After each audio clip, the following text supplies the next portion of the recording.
Je suis savonnière professionnelle depuis 3 ans maintenant. À l'origine, j'étais pâtissière professionnelle. J'ai travaillé dans des palaces parisiens ou pour des grands chefs en pâtisserie boutique.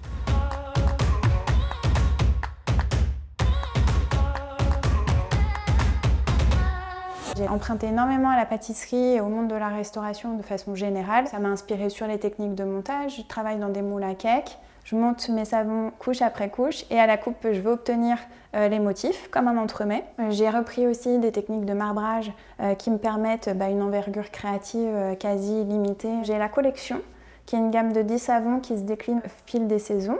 Et j'ai les planètes qui sont des sphères de savon quasiment d'un demi-kilo. J'ai la chance d'avoir développé une gamme de savons qui s'appelle Savon Signature, qui sont en partenariat direct avec des artistes contemporains.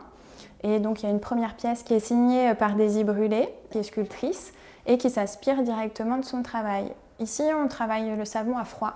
C'est-à-dire qu'on ne va pas cuire la pâte à savon, ce qui va permettre de protéger au maximum les matières premières qui sont issues de l'agriculture biologique, première pression à froid, ce qui va permettre d'avoir des matières premières riches en nutriments qui derrière vont pouvoir apporter un soin à la peau. Le savon à froid, c'est aussi une pratique qui permet d'être peu énergivore, surtout quand il est artisanal. J'ai la chance de pouvoir être dans le 14e arrondissement. Le 14e arrondissement, c'est comme un village. Il est très important pour moi de m'ouvrir sur le quartier, de partager mon métier qui me passionne. Il y a des ateliers d'initiation pour pouvoir venir apprendre à faire son savon à froid et partager certaines techniques de décor. J'espère qu'on peut définir Baba comme quelque chose de gourmand, qu'on retrouve cette sensation des yeux qui brillent quand on regarde un gâteau au chocolat, même si ça ne se mange pas.